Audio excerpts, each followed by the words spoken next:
In 2026, a quiet revolution is pulsing through rural fence lines.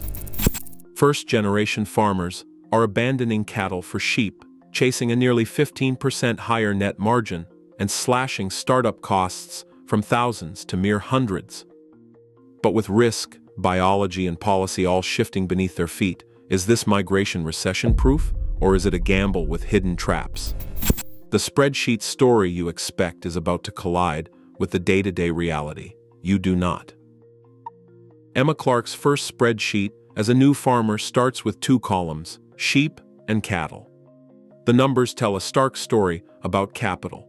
For a single breeding ewe, Emma budgets between $200 and $400. A beef cow, by comparison, demands $1,500 to $2,500 up front. That is before a single fence post goes in the ground. Sheep fencing, lightweight electric netting, runs $2 to $5 per acre. Cattle require heavy-duty wire or wood, $8 to $12 per acre. And that is just to keep them from wandering. Handling systems add another bump. A basic sheep yard and shearing shed might set Emma back $5,000 to $10,000, spread out over years. Cattle need a crush, steel gates, and robust corrals. Even a modest setup can swallow $20,000 to $50,000, often demanded up front by lenders. Feed costs split sharply as well. On pasture, Emma expects to spend $60 to $80 per UA each year for hay and supplements, with many months covered by grass. A feeder calf can run $400 to $600 in annual feed, especially if drought drives up prices. Overwintering costs widen the gap. Sheep can overwinter for $10 a head, while cattle push $150 to $250 per animal. Labor and insurance do not close the gap. Small sheep flocks fit into 10 to 15 hours of work a week, even with shearing and lambing. Cattle need 20 to 30 hours, plus extra hands for branding and calving.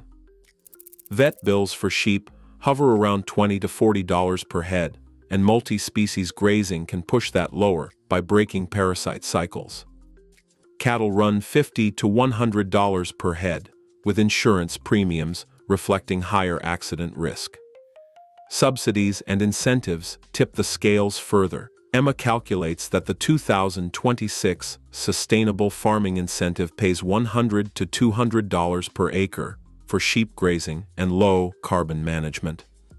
Cattle operations draw $50 to $150 per acre, but sheep qualify for more soil and biodiversity bonuses. Emma's bottom line is clear. Launching with 50 ewes, she needs as little as $15,000 for animals, fencing, and basic infrastructure. 50 cows on the same acreage would demand at least $80,000, often more. The numbers do not just lower the barrier. They open the door for first-generation farmers to step in with less debt, less risk, and a faster path to positive cash flow. For Emma, the math is not just about margins. It is about the difference between starting a farm and never getting past the bank's front desk. Emma's calculations only matter if they hold up when the real world gets rough. Price swings, feed shortages, and weather shocks are a fact of life in farming. To test whether sheep's margin advantage is real or just a spreadsheet artifact, she runs her numbers through a battery of stress tests. On one side, lamb prices are nudged up and down by 10%, tracking the kind of volatility seen in recent years as global supplies tighten or processors cut contracts. On the other, feed costs are dialed 20% higher, reflecting the impact of drought, shipping bottlenecks, or a sudden jump in hay prices. Each scenario is mapped across a grid, showing what happens to net margins if the world turns against her. The results are surprisingly resilient. Even when lamb prices slump and feed costs spike together, the average sheep operation still clears a margin above 12% in 80% of simulated years. That is not a theoretical claim. It is the output of thousands of Monte Carlo simulations, each run with slightly different assumptions to mirror the uncertainty of real markets.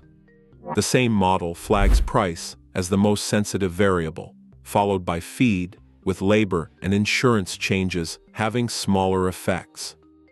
In a tornado chart, price swings cast the longest shadow, but the overall risk profile remains manageable. For lenders and risk-averse new farmers, this kind of scenario planning is more than an academic exercise. It is the difference between a business that can weather a bad season and one that folds at the first sign of trouble. Emma's cash flow grid highlights how sheep's lower capital needs and faster reproductive cycles shorten the payback window, letting her recover investments before the next big shock can hit. The model's 15% margin holds up across a wide range of plausible futures, not just a single best-case year. With the economic foundation tested and validated, Emma's next step is to look for accelerants, factors that can push margins even higher or buffer against the risks that remain. But for now, the numbers are clear. The sheep enterprise is built to withstand volatility, making it a robust choice for anyone weighing risk against reward in 2026. Emma's first lambing season arrives before her neighbors have even weaned their calves. The biology is hard to ignore. Sheep carry their young for just 147 days, roughly 5 months, compared to cattle's 9 months. That means a ewe bred in late autumn can be nursing twins by early spring, and those lambs are market-ready in another 4 to 6 months. For Emma, the calendar isn't just moving faster, it's doubling her throughput. Most commercial sheep breeds deliver a lamb crop of 150% or more, meaning every 100 ewes reliably produce 150 lambs, often in a single synchronized window. In practice, that's 2 for 1 in a good year, and even triplets are not rare with improved genetics. The impact on cash flow is immediate. Lambs born in March can be sold by late summer, letting Emma cycle revenue twice before a neighbor's first beef calf is even weaned. This rapid turnover shortens the payback period on every dollar invested in stock and infrastructure. It's not just about speed, it's about compounding growth. As lambs reach market weight in under 6 months, Emma can reinvest in feed, fencing, or more breeding stock before the year is out. The sheep enterprise starts to look less like a gamble and more like a reliable engine, churning out a new generation and a new paycheck every season. Emma's first lamb crop arrives on a chilly April morning. By September, she's tallying twins and singles against her projections.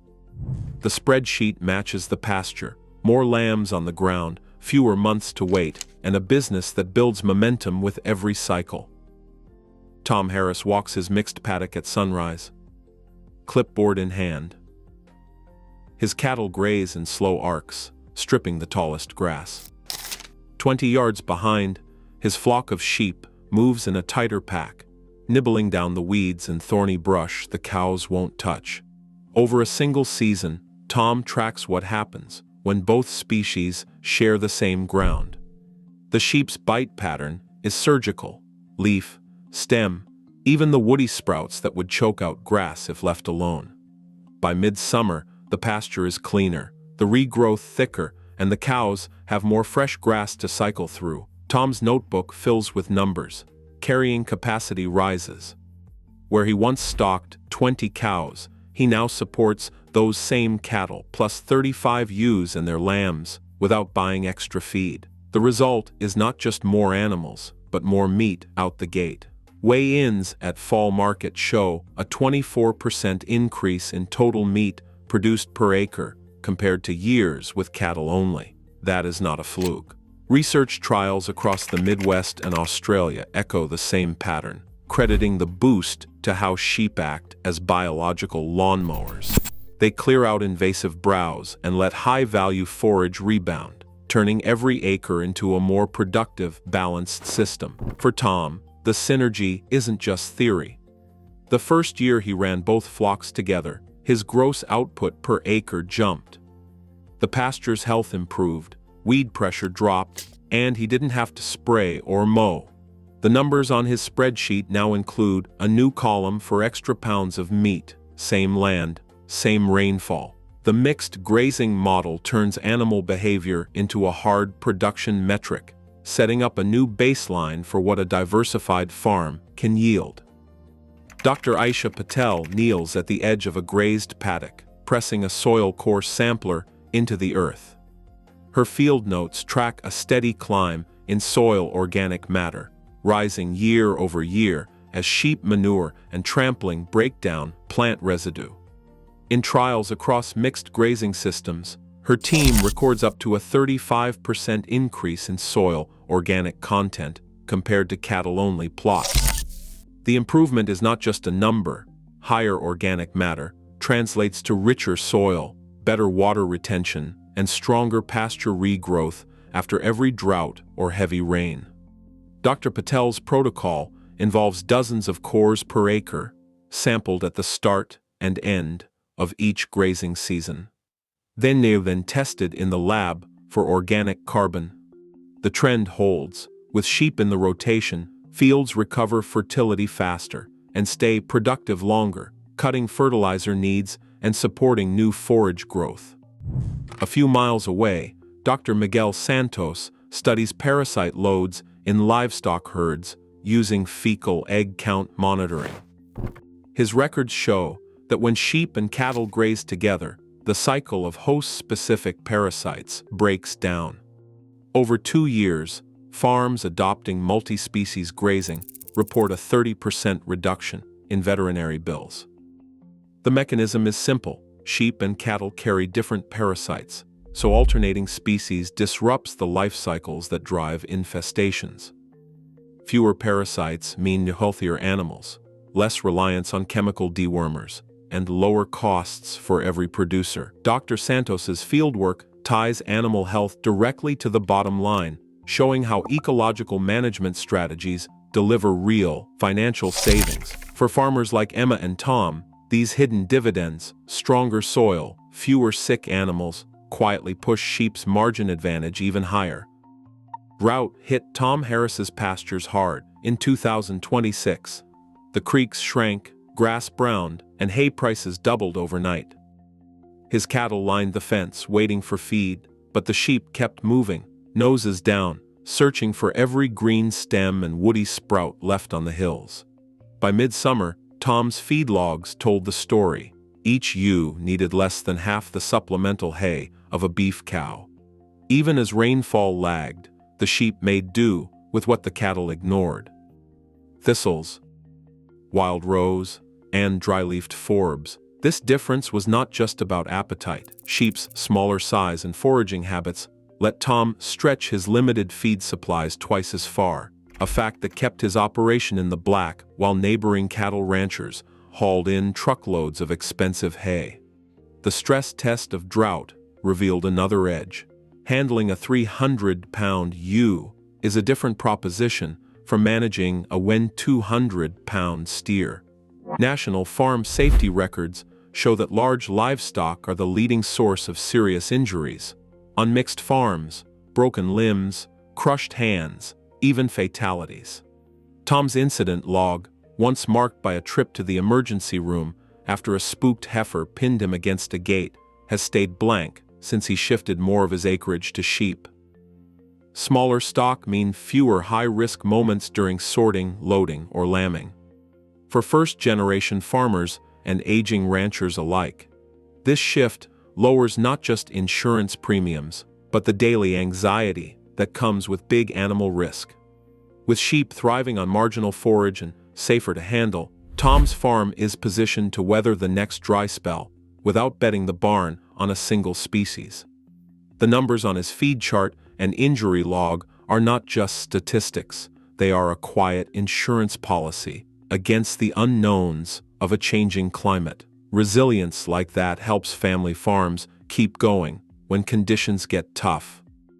Emma Clark's flock spends the summer in places her neighbors once called wasteland, long strips beneath solar panels where grass and weeds shoot up in the filtered light. In 2026, These utility-scale solar arrays stretch across the Midwest and Northeast, each acre holding potential for a second harvest.